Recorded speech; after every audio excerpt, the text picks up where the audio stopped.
me. It is Takara Williams, and you know I'm with the goat of a coach. Carla Harris, let's go. Let's get it. Hey, it's another Wednesday, another week. We back at it. Got a special guest coming on, hometown legend. You know how we do. So very Yeah. excited about that. Yes. Excited about our guests. We got a lot of years together in history and basketball and life, and just honored to have her on with us tonight. Yes. Hey, I just want y'all to know something real quick though. If you can see the bottom of the screen, you see what's going on down there. It says notes from a coach.org. I'm gonna put it in the game early because I already know how my co-partner do over there. So I'm gonna plug it early. Notes from a coach.org. Y'all go check that out.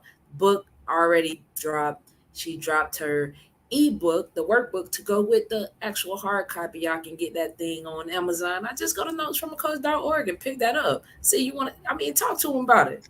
I appreciate that, man. Yeah, we just got it dropped. It's printing. Got some. I'm waiting for my shipment to get in to me, but definitely can go on notesfromacoach.org, or you can hit up Amazon. Either way, get both copies. Get a copy of the journal. We have a journal, Notes from a Coach planner, rather, a planner that can help your teenager or young adult get organized. So we have all that right there for you. What's up, Coach C, Coach Rosier, Coach Christina Rosier? Appreciate you. But yeah, log in there, tap in, share it, tell a friend to tell a friend to tell a friend to check out Notes from a Coach. And I'm really praying for some big things with the brand. So y'all keep on looking out, keep on praying that the Lord continues to use me to do goodwill. Appreciate that, homie. Hey, I just want to know when we going on tour. Is all I'm saying. Like, I feel a tour coming on. Let's go on tour. That's all I'm saying. Hey, if you gonna speak to the people, hey, I'm in that background. You speaking to the people, we could take this show on the road. We could take Hey, this they show got on the they road. got to pay attention. You feel You me? gotta pay attention. That's what I'm saying. Hey, So what we but got nah, tonight? you already know. We gonna take this show on the road for sure. For sure. Yeah, but you know what? I want to talk about my trip that I just had to Las Vegas. We had the Las Vegas Aces alumni weekend, the only WNBA team in the league that's doing it. Las Vegas Aces, man. When I tell you, we had about 45 alumni, all expense paid trip for you and the guests, flight, hotel, food. You just have to show up and come Mm, get pampered and be treated like royalty. Mark Davis setting the bar, setting the tone, pushing women forward. If you he doesn't care if you like winning the game once or you was on the do not play list. If you are part of the Utah Stars, San Antonio Silver Stars, and now Las Vegas Aces, you are considered an alumni and he treats you like family. mm. That's big, T. That's crazy that people aren't taking advantage of that. Like, sign me up if I was. As soon as that email go out, I'll be the first one RSVP, and like I get to shoot out to Vegas, have a good time, all expense trip paid. Like that's crazy. I love the pictures that the stuff that you dropped on your social media. It was like you had a great time. Awesome. That's awesome that he's doing that. And like I love how you said that, pushing women forward. Like that's big. That's major. Yeah, and you know what? Man, they laid out the red carpet. Friday was a welcome dinner, so everybody gets to get together, welcome dinner. Then Saturday we had the game. Then Sunday, we traveled out, but just to reconnect with your teammates and other people that played before you and after you. Man, saw some players that I watched on TV. The Debbie Mhm. Black, Jennifer Aziz, Yeah. Fran Harris was in the building. She was on our show. Sylvia Crowley was in the building. She was on our show. That's true. So That's just what's up. reconnecting and man, just keeping those relationships current, man. It was awesome.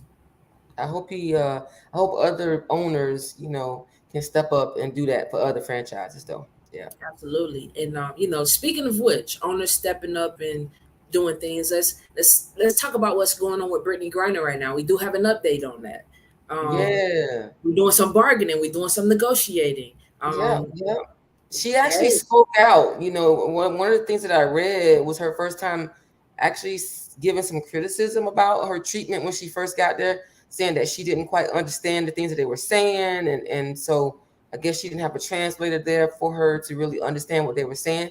And it was kind of odd that, they said that it was odd because, you don't say anything negative about Russia, and their tactics. But she stepped out. They're in the bargaining process. The United States reached out.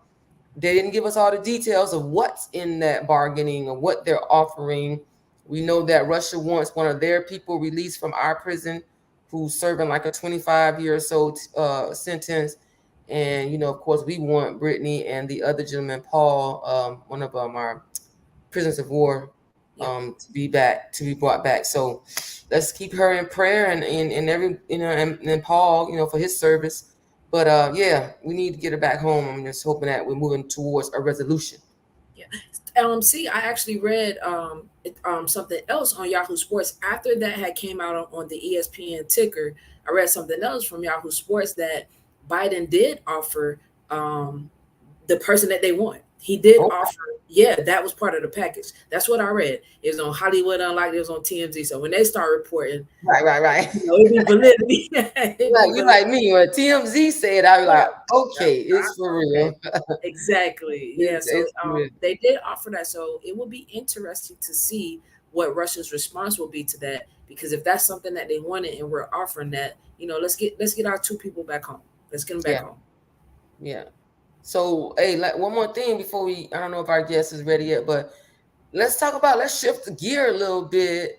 And football is coming up, We're at the end of July, August is like people out there and their preseason workouts. But Lane Kiffin from Ole Miss, he said the NIL is like legalized cheating, like what you think about that? Well, I will say the NIL has made it level on the playing field for coaches because if it's legalized cheating, wasn't they cheating before already? And some people just couldn't get in the mix of cheating, so now all the coaches involved. But what I Yeah. see is the players actually being able to make money now. And some of these players might be making more than their coaches or on the same level of their coaches. So I know a lot of people don't like that, but think about this. See, when these football coaches come out here and they go and recruit, players that look like you and I, come from nothing, have nothing, they can put a mental hold on you by saying, hey, you got to stay here because this is how you're going to take care of your family. You got to stay here. But now when Right, these players are stepping on the campus, coach, I'm making money right now. right. I can feed my family Or right now. is, I don't have to go to your school because of what you offer me. I have options There we at go. this school with a lot of people that look like me. Like, Deion Sanders is really, offering a lot to these kids to come over there to the HBCU life. Yep. So it definitely levels the playing field. University of Miami, hey, I'm a Hurricane all day. So it's really, and let's talk about them Aggies too. It's like Texas money is long. Like you Yeah. guys have businessmen in every walk of life in Oil Texas, money, man. or money. So now you guys change the playing field to where you guys can go offer NILs to kids, and now I want to be an Aggie, or now I want to be a Cane. So it's definitely offering some opportunities to help some people rebuild, and not for us, because we have to reload. Right. We're not who we were, and we're trying to get back to that prominence. So you look out for my Hurricanes in a couple of years. We're Hey, but going. I'm not giving y'all a couple years. See, I'm not giving you a couple years. We are gonna see y'all in September. You got to sit that. Listen, I'll give you a couple months, not a couple years. I'm not gonna back down. I'm not gonna back down. It's all good. We'll be ready. Come We'll on, be Doc. ready. See, Doctor, Yeah, tell the us, Texas Doc, that money money long. long. For real, for real. Yeah. T. Listen, Aggies, Hurricanes is going down in September. You already know, and I you know already what? know. If we're not in the stadium, we're gonna be somewhat linked Be up together. somewhere. Yeah, Yeah. I'm telling you, I'm in Aggie maroon, bleed maroon, Oh, you baby. want to be in the orange and green all day, all day. So Hey, last one before we get our guest on. I'm not if she's ready, but man, what a special story with Chris Henry. Yeah. Chris Henry passed away, wide receiver from the Cincinnati Bengals, passed away accident with his fiance at the time. He fell out of the truck or something, passed away from his injuries. But they said he suffered from CTE, might have been having an episode that day. and his sons have been adopted by his homeboy Pac-Man Jones, and Yes. now they're older. And his oldest son, Chris Henry Jr., is only in the 8th grade, 6'4" wide receiver, has received an offer from Ohio State Beast University. mode. Beast Beast mode. mode. I was watching the clips and I'm like, this young man is gonna be, he's serious.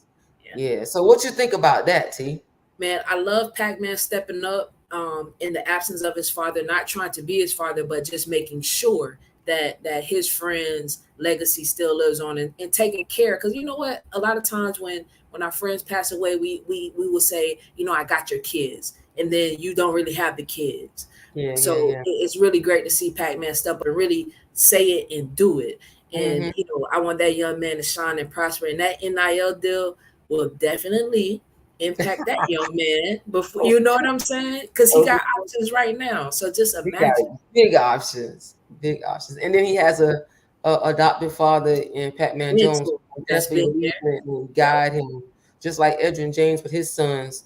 Just Yep. being that leading and that guidance that they have from those men who've been in those shoes is profound. It's profound. Yes.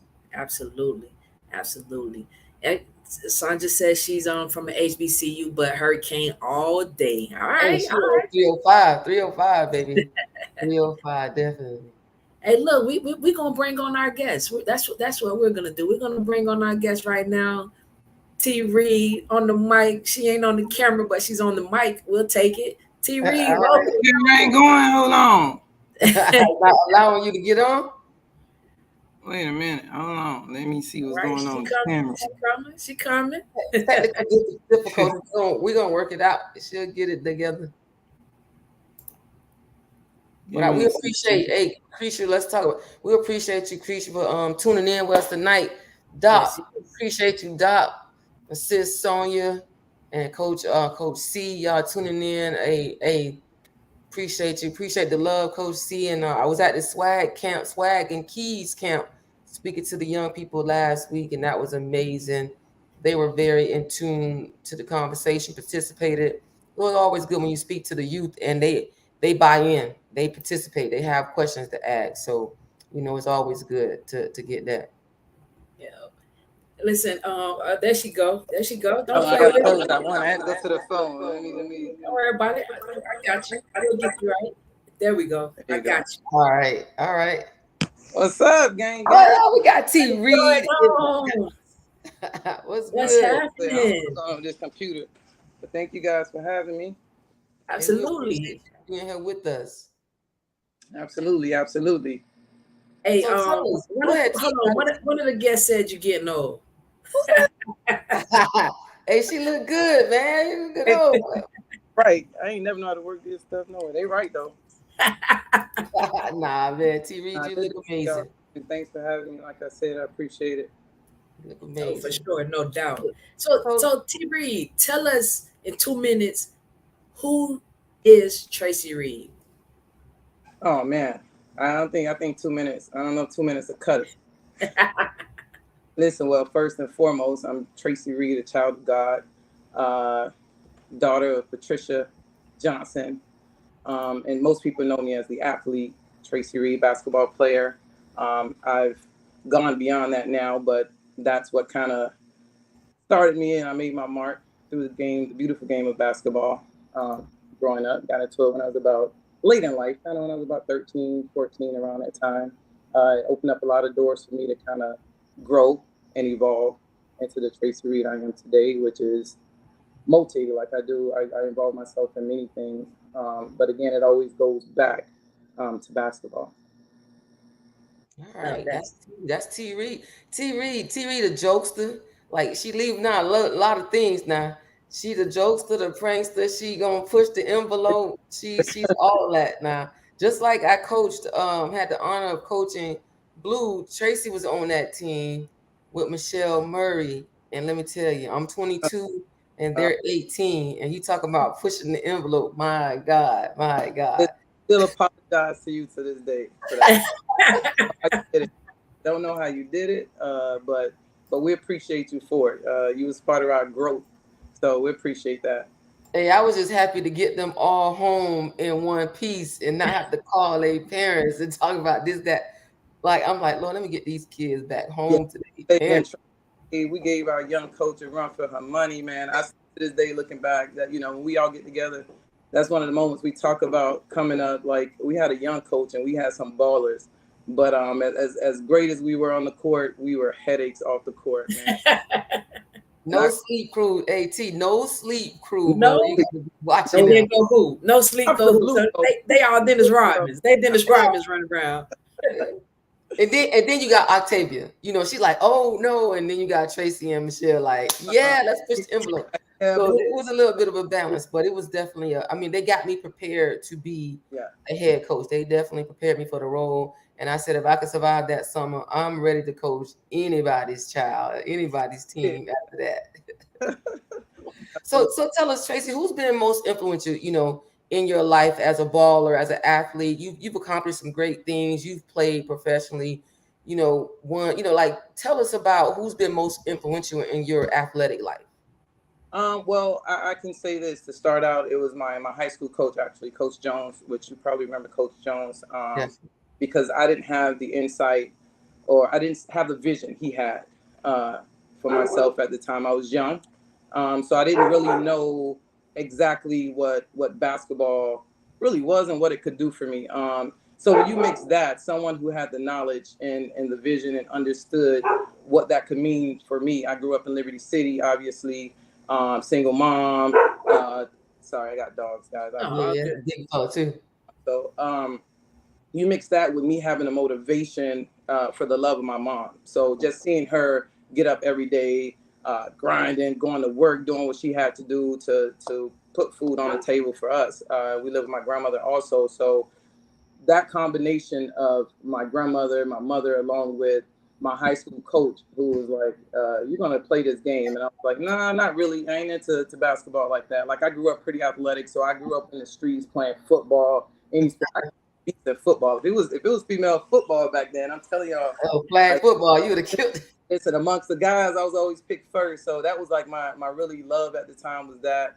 But he was like, "No, you meant to play basketball," and I was like, "All right, we'll see what this thing can do." And never imagined in a million years that would turn into me getting first of all the full scholarship offers from many colleges around the country, which obviously which led to me going to University of North Carolina, experiencing things I would have never otherwise experienced. So definitely Coach Leonard Jones was very influential in my growth, along with those young ladies that was a part of my team back then. Dina Jones, a lot of those ladies that I saw that go on to a university before myself. Even you, Carla, like we played pickup against you guys all the time. Yeah. I was at and we never really thought about going to college, which is sad. Like it just wasn't a thought. Like Mm-hmm. when we saw you guys and what you guys did, and so for those of you that were before us paving the way without us even knowing it, we just kind of battled and competed with you guys, and you guys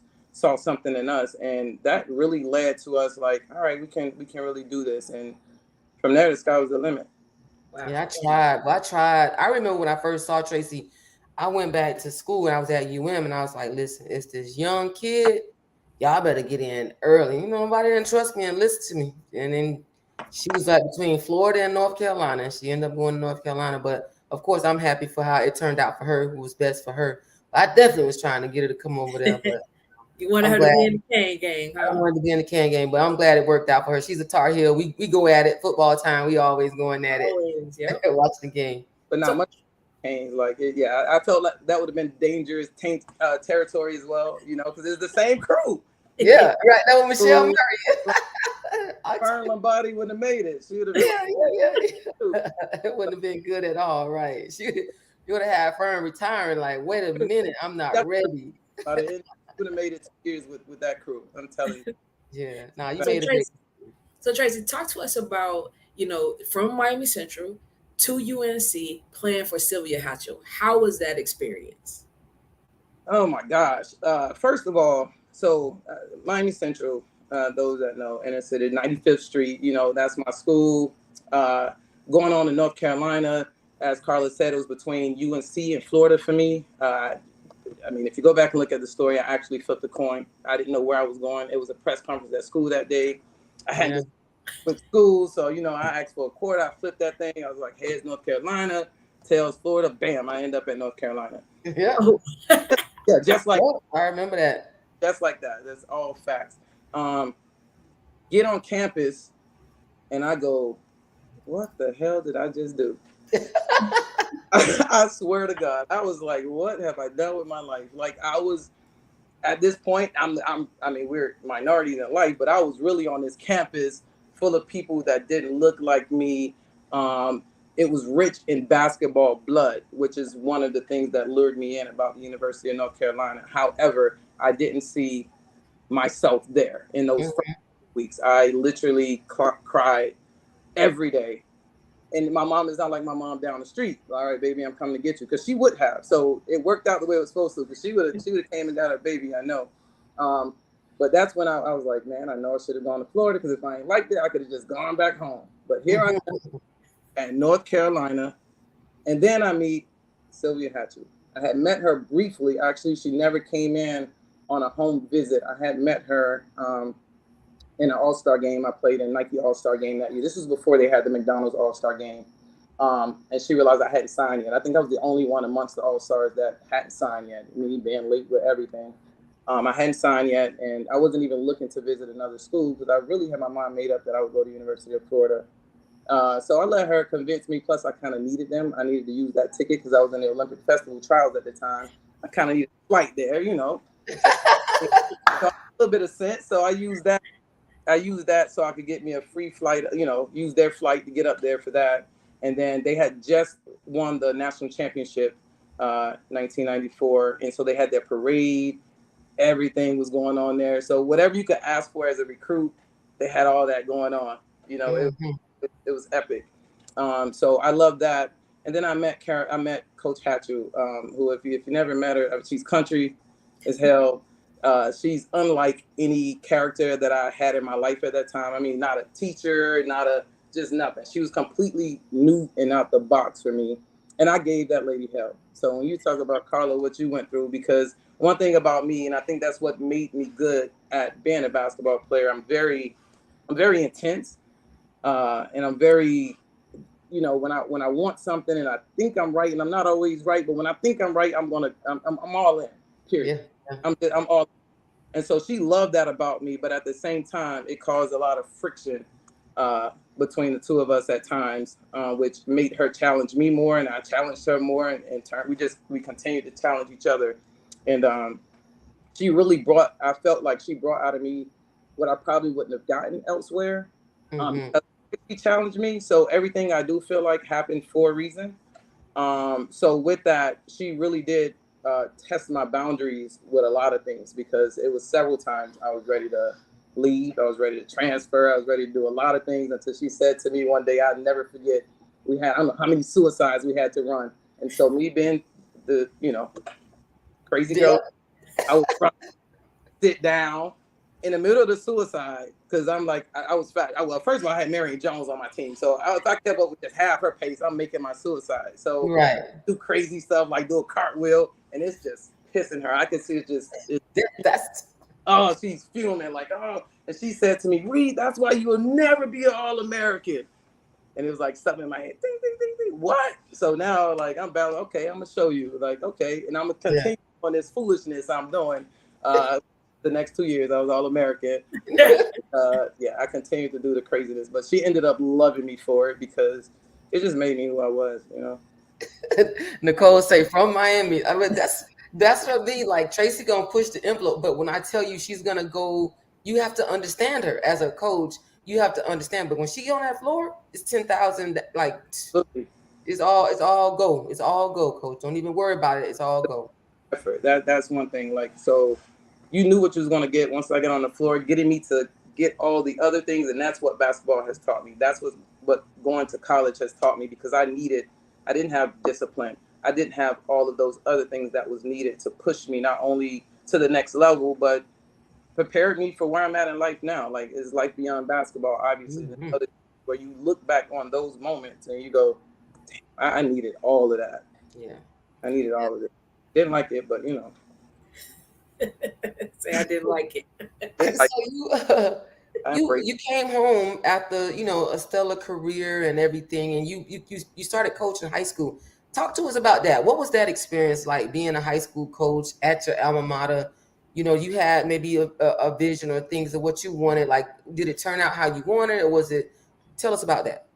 Oh man, that question there is great. This is why I admire people like yourself. Like, the don't get it. No, like, it's easy to be like, oh, how many years you been coaching, coach? 29. See, and it's like, oh, it's high school. No, like, I was not ready. I was not ready. In my mind, I was ready because I'm like, listen, I'm going to come into this program.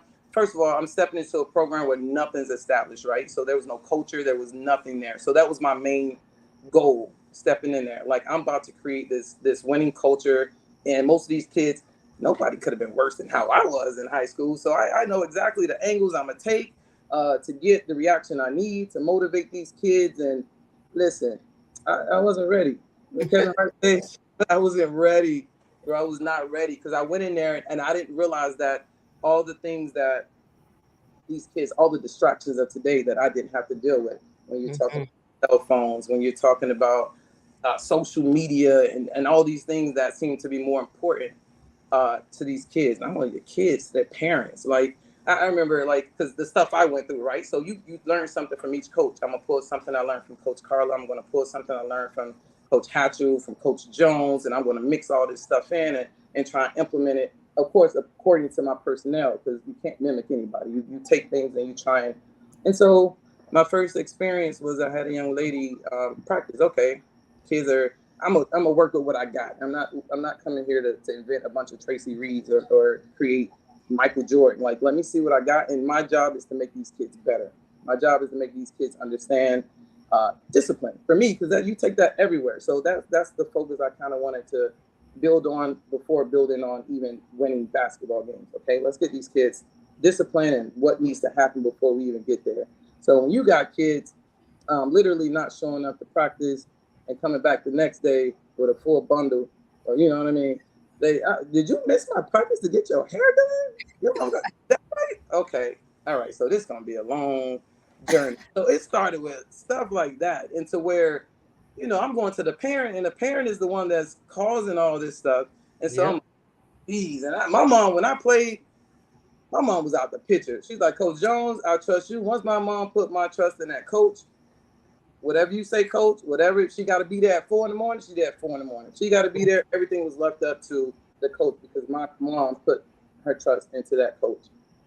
And today, like, it was just too much to coach against. It was too much, and I was proud of what I did in my 5 year stint there, because we did create a culture. The girls did see what they were capable of when we went up against the greats like Norland. You did. You did. We battled, and me and Carla, we've been competitors on the court against each, and then even as coaches. And again, I'm sitting there against a legend, and I'm learning from her. But at the same time, I'm trying to beat her. I'm trying to use this as a stepping stone to, okay, this is what we could be. Like, Carla, it's what she created didn't happen overnight. Like, look down there, look at the bench down there, look at the way these young ladies carry themselves. Look at all of the things, that the little details. So those are the things that I wanted to bring to the program and implement, because I'm coming from a football school where everything was the way the football players walk around the school. And I was like, listen, we're going to have our presence here. And so that was very important to me. And we did end up winning 2 district championships. I think we got as far as the Elite Eight. I might be mixing it with college, whatever it's called in high school. It's okay. Sections. No, Yeah. for what we had. But it became very overwhelming. And anything I do, like we talked about earlier, I'm gonna do 100%. So I put 100% into coaching, but it wasn't my primary job. And I wasn't a teacher in the school, and I wasn't in the school. So I was literally leaving my job, coming to coach these kids, getting home late because I'm dropping these kids off. Because that was another thing. Like, parents weren't picking the kids up. I'm ending up dropping these kids off to where it was just putting too much of a load on me. So that was something where I had to make a hard decision, because you love those kids, but it's never a good time to leave, because every year you get a new group of kids and they're your kids. And then you got to, and you literally want to see all of these kids off, and you want to see them do great, and you want to see them go on. But I'll look up and I go, what the hell? I'm still, I, I'm still here doing it. I couldn't do it any longer. I had to make that decision to step away. And plus, I think for me, mentally, when we speak on mental health and all that, I needed a mental break period from basketball. There was a time period in my life where I just needed to not be associated with basketball, which Carlin is hard. I'm back home. I'm in Miami. So that's all people kind of know you for. And it was a lot for me at one point. A lot. Man, and talk about this because when you got drafted out of UNC, you came to play in Miami. Yeah. How was that? That's another thing that didn't go as expected. Okay. Like, I get drafted by Charlotte, which I played in North Carolina. That was awesome. My teammates were able to come see me play, support me, my coach, and it was great. After 3 years, I felt like I had run my stint there, and it wasn't going the way I hoped. We were changing coaches and stuff, so I demanded a trade, and I was like, I want to go back and play at home. Miami Soul got a team now. I want to play at home. Don't know how they worked that out. Amazing. I get here. Great. Now you here. And it wasn't what I thought, because now you're back where you're from. Everyone, they want to come to the game, but somehow people think they want free tickets. I want to come. Tracy's gonna get us a ticket. No, come support me. What do you mean? It is the WNBA. Like, it ain't that much. Like, go buy a ticket. Come support me. So it was that, and so when you add that with the stresses of, if I'm in North Carolina and no one's at the game and I didn't play or this went wrong, people aren't there to necessarily see that. But I remember game one at Ron Rothstein, he kind of didn't know where to put me in my position because I was a power forward naturally. Obviously, when I went to the league, now I'm a small forward. And he had Elena Baranova at power forward, so she's a beast. So he's figuring out where to put me. So the very first home game, our band, Miami Central Band, and our band at the Bomb is there to play halftime. I did not get off the bench, bro. I did not play at all. So it was not the homecoming I'm on billboards down here. My friends, I see you up in 95. You're on the billboard, all of this. First game, I see my family. They're right there. Everybody got my jerseys on, and I did not leave the bench. And I'm confused, and at this point, I was acting like this generation. I turned into a little, my age as soon as the game is over. I want out. What? I was like, this is not it. This is not what I signed up for. But what it taught me, that was a whole nother obstacle, it was a whole nother lesson for me to learn. I had to prove myself yet again. And eventually, as we got through that season, he did find a spot for me. Things did change. We did get into the playoffs. He was very appreciative before I left there and ended up going to Phoenix. But it ended up a lot better than it started. But it definitely wasn't what I expected coming home to play. It was definitely way more stressful, and it was something where if I went back to do it, I would have never done it. Yeah. This is a tough sports arena to play in because we just have so many options. Getting people to come and fill up the stands is really tough. And then, like you said, the pressure of, they probably had this whole thing. Tracy Reid, local star, coming home. She's going to save the day with the franchise and get people in the stands and all that stuff. And then, like you say, him trying to figure out where to actually put you at. But I don't have to figure it out. Put her on the floor. Right. Or somewhere on the floor, and the rest of it will work itself out. Right. Get it on the floor, and it would have worked itself out. So I don't understand that part about it. But like you said, this game has a cycle of teaching us things other than just how to play. It teaches about the game of life and the mental toughness that we have to push forward in life. Definitely. Yeah. All true. How was that? Because you go from your start in college, you know what I'm saying? You are always dominant, you're always successful. Just talk about the mindset in taking on a different role, because you have to take on a different role in that aspect. And I don't think a lot of people really realize that. So talk about what that was for you mentally to take on a different type of role that you're not used to. Listen, that was so tough for me. That was probably one of the darkest times in my life because, like you said, it's not a sport I chose to do. It wasn't something where that was the lot. I grew up going to games and I had a player I was in love with and this is what I'm going to do. I felt like it chose me, and here I am. So every time I stepped on the court, I I handled business. I was good at what I did. There was never a thought, nothing. So what happened was after I got Rookie of the Year and I played, I went through a lot of injuries. So that was another thing I had to learn, and that was on me. And that's something I look back and I teach kids now because I was horrible at taking care of my body, especially when you play in the WNBA, where you know such a short season. So you don't get recovery time. I was being forced back when I wasn't ready yet. So I wasn't doing the necessary things. It was easy in college because you stayed in shape. They stayed on top of you. As a professional, that falls back on you. You're expected to be a professional at 21 years of age and know what you need to do to take care of your body, what to eat, all those things to have longevity in the game. And I didn't have that. So it started when I started having those injuries and couldn't take care of myself. So it became one injury after next, one injury after next. And I was still unable to accept that I have injuries. You might need to change the way you play. You might need to change a lot of things, which I didn't feel like I had to do that. I was a jumper. I was a slasher. I was athletic. So I'm not about to go out here and learn how to shoot a 3-point shot or start shooting threes to save my body, or because they're saying now I should become a 3-point shooter and all of these things. So it started with that and me trying to accept that maybe my body won't be the same again after suffering a couple of knee injuries, ankle injuries.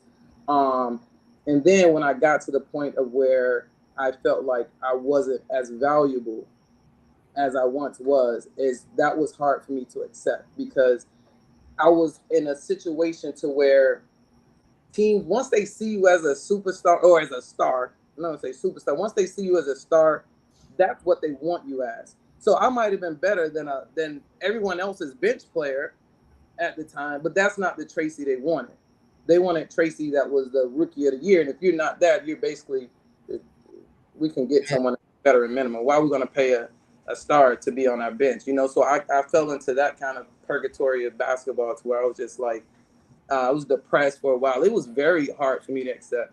I think that's when I started going overseas, and I had to value myself again and learn things that the pressures of the WNBA was just getting to me. And that's why when I went back and I would speak to kids, I'm like, listen, don't get caught up in the letters. Like, that's great, but there's so many opportunities out here.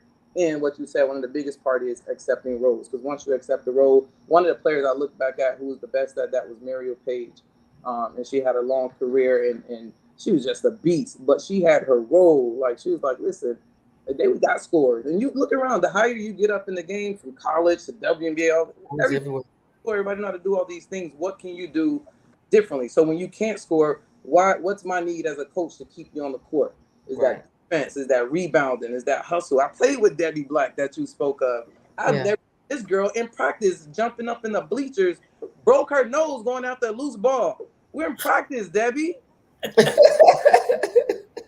But Debbie was 5'0". So like, listen, I'm not ever gonna grow anymore. I'm getting older, but no one's gonna out hustle me. And that was the thing, and she took that every day into practice. She took that every day on the court. So when I see these players that are smaller and they use these excuses, I'm like, yo, I've seen Debbie Black break her nose in practice against the bleachers, going up, and everybody's just looking like, dude, we don't even running with you. That's yours. Yeah. And nobody even chasing her. She's by herself, just and I'm good coaching. It's like, nose is over here. But beast, man, like that was just amazing. So even seeing some of those veterans on the teams that you play with, you learn a lot from them, and that's when you have to humble yourself and you look around and you go, hey, that's how some of these players, some have longevity in the game, and some of us, we're around for a short period of time. We get those lessons, we move on in life, but it's so much to learn every step of the way and every situation you get put in. Man, I'm glad you said that because it kind of leads me to ask you about what would you tell your younger self or a young lady coming up in this whole basketball game. And of course, she's looking at the people like yourself, the Tracy Reids, the Debbie Blacks, the Takara Williams, who've played in this league. And I want to be in the league, like, or I want to be an All-American, or I want a scholarship. Like, what would you tell that young lady? Man, listen, I think I spoke to one of my former players the other day. He's like, Coach, it's still my dream to play. Like, I'm going to play. And I was like, those are words. Like, we say some stuff and we really feel like it's gonna happen. Like, yeah, I want to lose 20 pounds, and yep, next week is, you know what I mean? Hey, stop talking about me. Stop talking about me. Right. Like, yeah, do that, and I feel like it's just gonna magically happen. Like, I'm just, but listen, do you know the work that come behind those words? Like, when you put it out there, the work that you have, and I look back and I'm like, I enjoyed that type of work back then, so I didn't see it as work. So I never really complimented myself like, damn, I put in a lot of work, but I was enjoying it so much I didn't see it that way. So when I talk to these kids today, and I used to get on my kids all the time, like when I'm coming into practice, I used to arrive to practice late sometimes. I'm there, but let me just walk in the gym and see what they're doing. Mm-hmm. When they're hoisting up half court shots and doing stuff, and I'm just like, but you said you want to go. You want to go to what college now? Okay, so you're not in the gym working on these things. You're not grinding. You're not working on your. You in here. So it's so much that goes when kids say these things, and I'm like, now, especially now, because they have access to the internet, where you can literally go and you can watch the work LeBron James put in. Yeah. Watch the work. You know what I mean? Like, it's there for you to see. Like, this guy wasn't just. I mean, he was born with the height, but he wasn't born with that makeup that he got and all work. So the main thing I always try and preach is the discipline part, because I feel like that was the hardest part for me, especially when you are naturally talented or gifted at something and you think that's going to take you a long ways, and it just don't, because you have to put work with that gift. So that's kind of one of the angles I always take. I'm like, listen, you have to discipline yourself and do things that you don't want to do. You have to make yourself uncomfortable. It's the same if we talking about that 20 pounds. Yeah, I might love chicken wings. I love you say I got my wine here or whatever, but you got to take sacrifices. I got to sacrifice my friends. I got to sacrifice sleeping in. There's a lot of things. So, and a lot of these kids, that's when they realize. I'm like, when you're willing to sacrifice, you'll know that you're ready. Yeah. You know, a lot of them, they won't even sacrifice their phone. Like, you know, You better preach. 5 minutes. yeah. You better preach. Put the phone away. The game about to start. They still looking at the phones. Somebody, what? Right. So that's how you know, and that's why this generation is either going to be better for it or worse, because like I said, I don't know how it would have been if I grew up in the era of, I'm hard on them, but I'm like, I really don't know the Tracy back then, how I would have been if I had social media and all this other craziness that they have to deal with. It's not their fault. That's the world we live in today. Right. Makes it it's just so many distractions.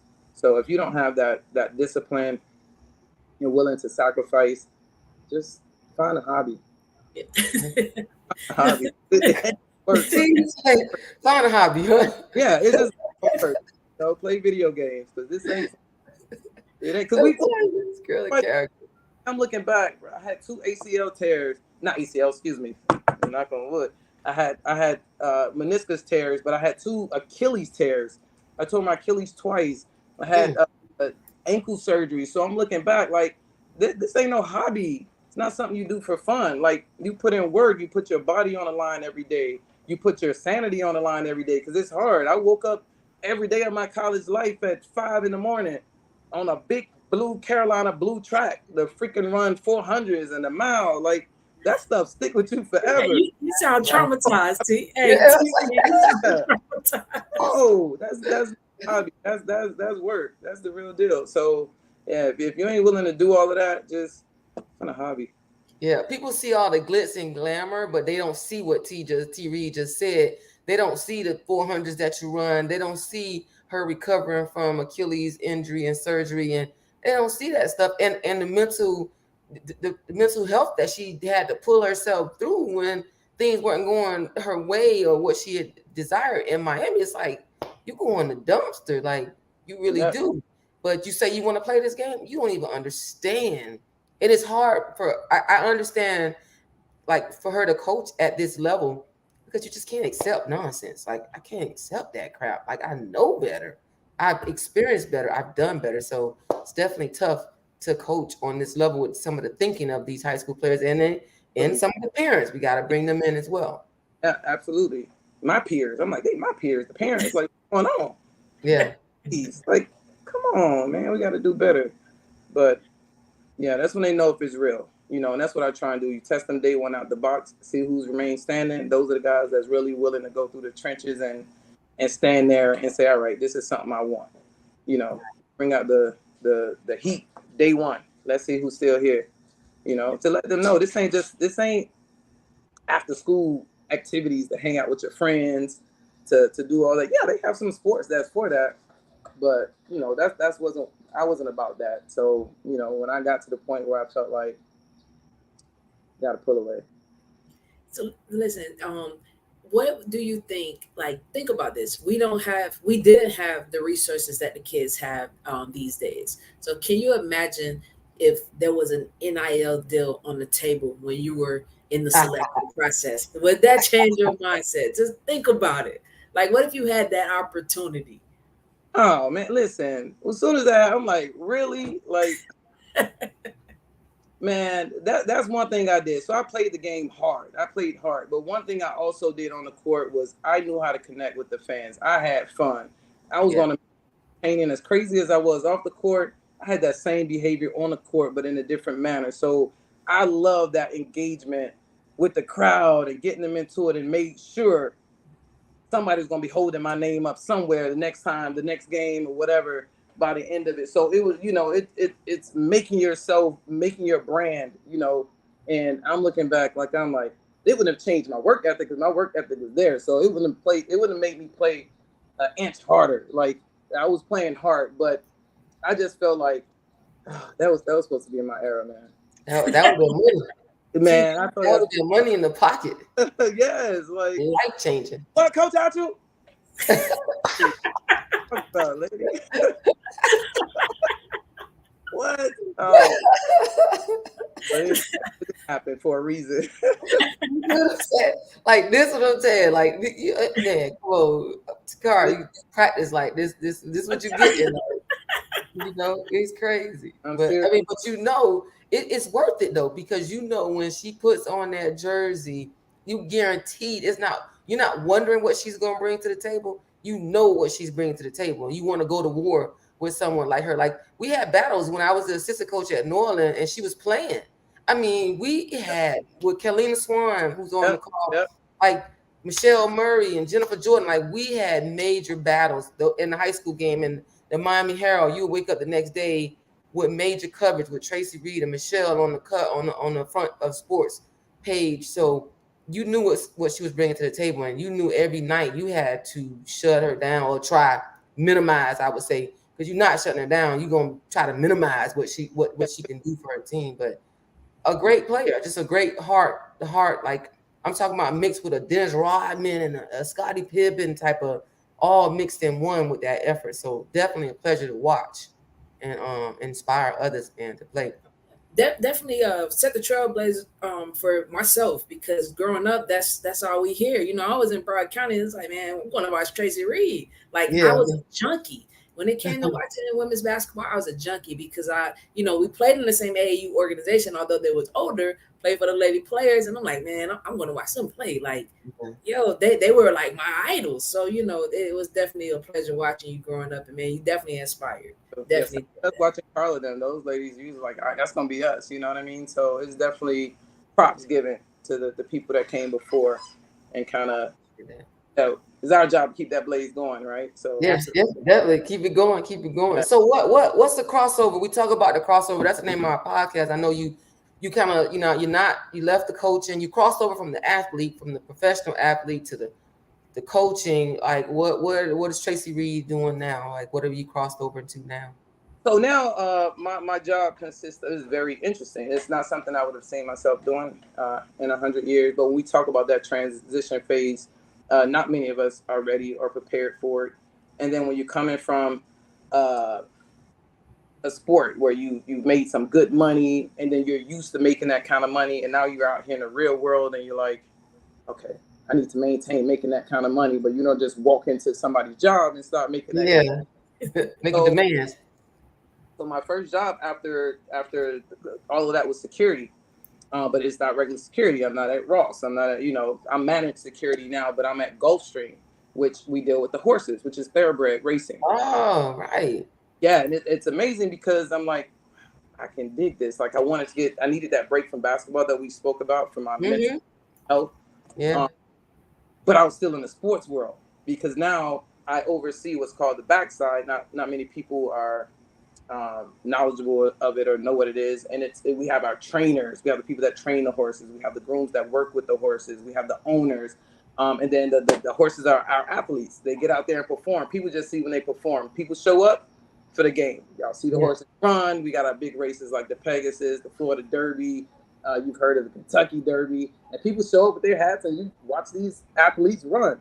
But I deal with all the behind the scenes stuff, which those horses go through the same things that we went through. They're up at 5 a.m. every morning training, injured. They go through catastrophic injuries, but they're athletes and they're the best in the world. And you watch them do what they do. And not only that, the people that take care of them and work for them, these people work 7 days a week and they're up these horses. They live on the property. Like, it's such a different type of community. So again, it's not something I would have seen myself doing. I didn't even know what it was, but once I got into it, because of my background in basketball, and like I just was like, you know what, this is something I'm going to make myself valuable in this, so I can continue to move up and continue to grow and make money. And I've been in there, and I've had promotions after promotions, and I've been able to stick with it. And now I travel, and I can go to the Preakness, and I go to these big races. I have the Breeders' Cup this year that I'm going to. It'll be my first time going to the Breeders' Cup, which is like the Super Bowl of horse racing. I'm there on the scenes to make sure, again, these great athletes are taken care of the right way. They're not being drugged, all these different things. So that's kind of my day-to-day dealings right now. And I love it. It's different. It's something I don't have the same day. Every day for me, my day-to-day is different. And it's for my personality. I don't think I could come into somebody. I just do the same thing. I'm going into a cubicle. So it's perfect for me. I fell in love with it.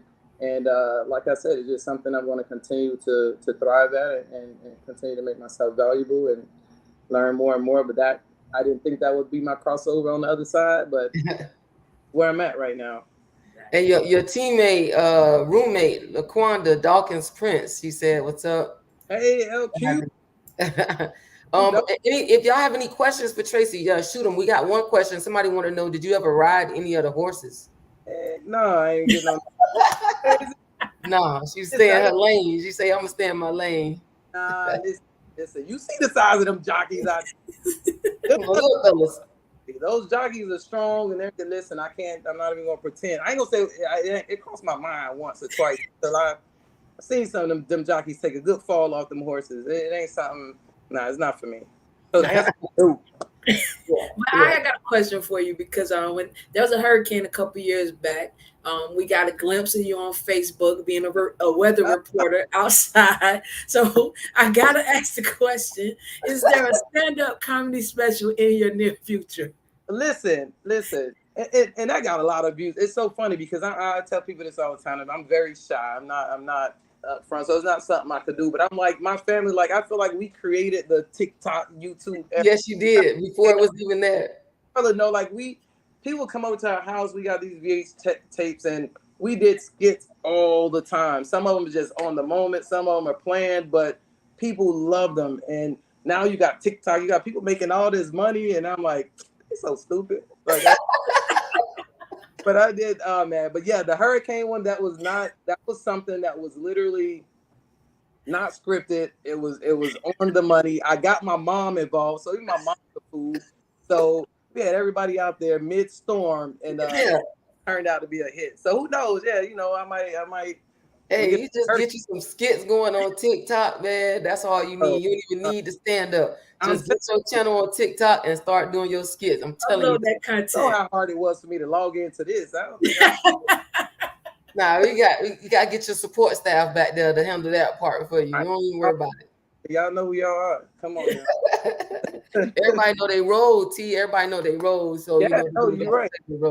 You're right. That's funny. It's terrible. That's hilarious. Well, before we get out of here, we call it the hot cross zone. So we ask you like 5 quick questions. You give us your response to. You ready? I think my phone about to die. Oh Lord, you see what I mean? That's a really all right. So the first thing is, what's your favorite food? Oh man, my favorite food. I really don't have a favorite food. Anything coming off the grill. Okay.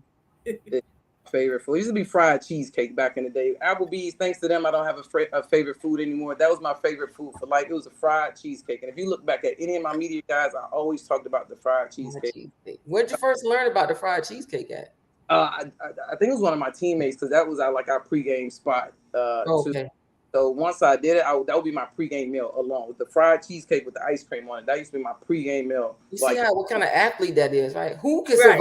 survive? Yo, I would Right, go ball. I don't think I go out there have a double. Have a double. Yeah. Dennis Rodman. Hey, there goes Dennis Rodman. Yeah. What you fried cheesecake?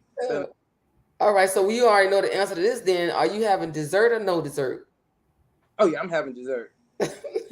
unless I ate too much. So if I go to a nice restaurant, normally I put all my energy into the meal. So if I do get a dessert, just because dessert always sound good when they come out and they present it to you, so I usually take it home. Okay. But I'm getting that. All right, and we know the T. Reid, but hey, you like to play fast or you like to play slow? I think I know the answer, but fast. Listen, we used to tell teams when jump ball comes, like, oh, get your running shoes on. I hope you brought your running shoes because I take off. Like I don't running up and down. Like I like to play fast. And as tall as she is, she fast. Yep. She get up and down the court and long. Yep. So she's keeping up with you, and then you trying to pass. Her arms are just like right there. It's crazy. Hey, yes, sir. A point guard or post player? You picking a team? What you got first? Your point guard or you post player? Who you picking first? And I post is where I thrive. I love the post, but I got to go with the point guard, man. Go with the quarterback of the team because listen, I showed you. I played you for years. When you ain't got a good point guard, you just lost out there. The other people don't even matter. You like get this shit across half. Can't even get the ball across half court. But you got a nice post player. Nah, give me the point guard, coach. Let's go. Okay. Coach Melvin say that's what he talking about. Like he said the same thing. Got to get that point guard out there. Yeah.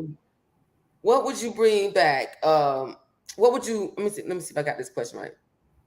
What would bringing back the WNBA team to Miami? What would it mean to Miami? Or do you think we can thrive? It can thrive in Miami if we were to bring the Miami Soul or Miami whatever back, Sunshine or whatever you want to call it. I can't tell you how many times I'm out and people mention the Miami Soul. I think people really loved having the Miami Soul here. And that was here before the greatness of the Miami Heat came about. So I think when you mix that in, especially during that era, like after LeBron and all that, I was like, man, this is the time they need to implement the team. Ready. They ready. Yeah. I think it'll be important. But you're right. We're in a sports town and people pick on, because I'm a big Dolphin fan. People pick on us all the time. But our fan base said, I'm like, we in Miami, bro. There's a lot to do here. I'm sorry, your town ain't got nothing but that sport. We got a lot of stuff here. And then we're a melting pot down here. So hardly ever when you out, I'm the only Miamian in the room most of the time. Like everybody else is from somewhere else. Yeah. But I would really love. I speak to Ruth Riley all the time. She give me tickets to the Heat games when it's here. She commentates over there, and I think she would play an intricate part in that. I'm like, they really, really should get a team back here. I'd love to see that. I agree. I would love for an opportunity to see how they do. How about that? Okay. Say what? Have you as the coach? Oh, come on now. Nah, hey, listen. I think you've been well groomed. Yeah, T. Reid. Yeah, T. Reid. Appreciate the love and the thought. Big facts. Yeah, I appreciate y'all. Y'all, you know me. Hey, don't put this on me. We talking about T. Reid right now. Nah. You got any closing thoughts? Anything else you want to say to the people? No, man. I just want to say, first of all, again, thanks to you guys, what you guys are doing. I'm definitely going to tune in now whenever you guys have this crossover podcast going on. You can have me on at any time. For everyone out there, whether you're coaching and still out there in it, like Coach Carla, man, I commend all you guys. Like, it's amazing. These kids need you.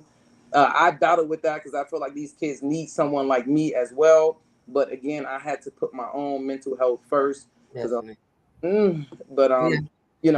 listen, you guys are amazing and you are appreciated. But keep grinding because these kids really, really need that. And if coaches like yourself start to disappear, it'll be a loss, man. It'll be a loss. Appreciate that, Reid. Appreciate that. Definitely means a lot. And just know how much I admire and appreciate everything you've done for the game, for the city of Miami, for the state of Florida. You have been an amazing representative before the Sylvia Fowles, the Erica Willis, and all of them out there. You were the one that really got us out there on the map, and you know that's never going anywhere. You always a legend in my book here in Miami. So we appreciate you, and I know them Central Rockets are proud of you. All the 305 proud of you. So we appreciate you, man. You keep up. You know, we'll catch up. You know how we do. We'll definitely catch up with each other.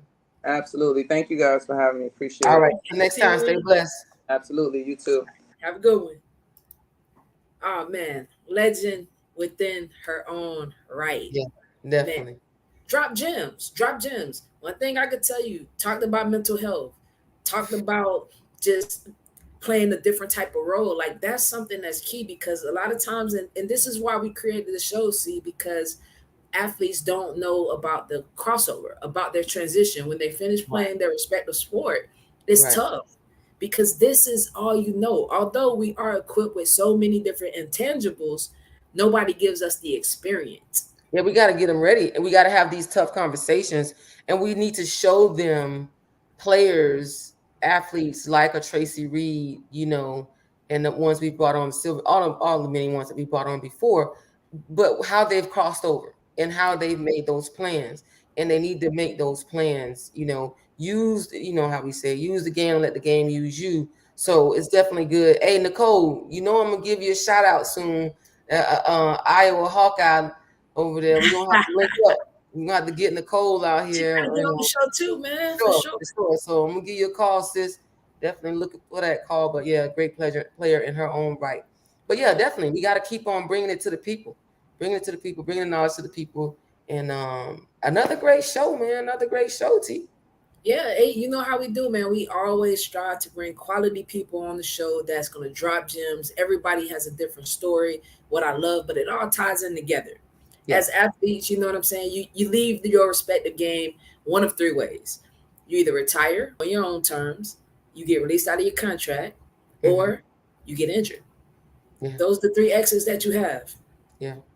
You know, so it's tough. And that transition from the moment you stop playing to that phone stops ringing to what you're doing now, it's a very tough period. I went through that, and I'm telling you, I've never been in a position, I can relate to her so much, where I wasn't the top player on the team, even Yeah. when I Yeah. started at the bottom. But when I got to the league, I had to take on a different role. And it's tough. It's tough, It's different. especially if you got a coach telling you you're outworking the person in front of you. And And you still not getting the opportunity. absolutely, that is heartbreaking. And I'm gonna tell you, I never truly recovered from mine. I'm just being honest, open Yeah. and transparent. I never really recovered, and I didn't have somebody in my ear just giving that other opportunity. Because after that happened, I'm telling you, I just felt like basketball was against me at that point. And so we gotta prepare these athletes for that. Yeah, Yep. that's why that mental health component is vital. You know, it's very important. And I like one of my parents is on, Nikki, and I try to I want to just really make sure I talk to my parents about being supportive. Like they don't need to come home and you still be coaching them. They've been coached. Now it's time for you to just listen to whatever they may want to vent about and support them in how they're feeling. And you can coach them through that, but don't coach them continuously about the game. Why you took that shot? Why you didn't shoot? Why you didn't, tell, hey, how you feel? You all right? You play hard, what is it, something you missing? Just be that support for them, because that mental health component is vital. I mean, I suffered through it, like Nicole said. Like I had my point where I was suffering through depression at the University of Miami, trying to figure out my role and get my time and where do I stand on this team. So but I could tell you, man, that time has really helped me be the person that I am and be the coach that I am and be understanding to these players who may not be getting, the minutes that everybody's coming to the game and I'm not getting on the court, type of thing. So just trying to understand. And like, I love what Tracy said. Everybody's out there scoring. Everybody has somebody out there scoring. Find you a way to do something that coach said, I got to keep her on the court. And I'm not saying it because she's listening, but one of my players, Jasmine, she does that. She does so much and she plays so hard. It's like, I got to get on the floor somehow, So if athletes can find a way to do that, especially basketball players, just Find a way, play good defense, hustle, do that dirty work, find a way to stay on the court, scoring to come, that opportunity to come, you'll get those minutes. So yeah, hey man, another great show, another crossover, man. I love it. Yeah, and you know what? The last thing I would say too is basketball is 95% mental, five Woo. percent physical. So think about this, parents. Your child has to make quick decisions on the fly in Yeah, live action. yeah. Everybody's not equipped or built to make quick decisions. Woo, woo. So think about it. They may be athletic, but sometimes the thinking is behind the athleticism. So give Yeah, them a chance. Don't get on them. I love what Nicole just said. Parents live their dreams through their children. And yeah. we gotta stop that. We gotta Gotta stop that. stop that. Yeah. Hey, we appreciate y'all participating because it's not about us. We're Yep. doing it for the people. We're doing it to enlighten the people. We're doing it to encourage the people. So we appreciate you guys. It means a lot. We're gonna be doing some giveaways. We're working on some things. We're gonna be rewarding and acknowledging our supporters because we really do appreciate you guys. As we continue to grow our platform, we're nothing without you guys. So please share, share, share, and get other people, make them aware of what we're doing because we can't grow without you guys supporting it. So we appreciate you. Absolutely. Make sure you go check out Carla's book, notesfromacoach.org. She never liked to say it. I'm going to say it again. Notesfromacoach.org. Go check it out. We Hey, appreciate appreciate you the guys. love, man. And remember, use the game. Don't let the game use you. Until next time, people, y'all be blessed. Have a We good out. one.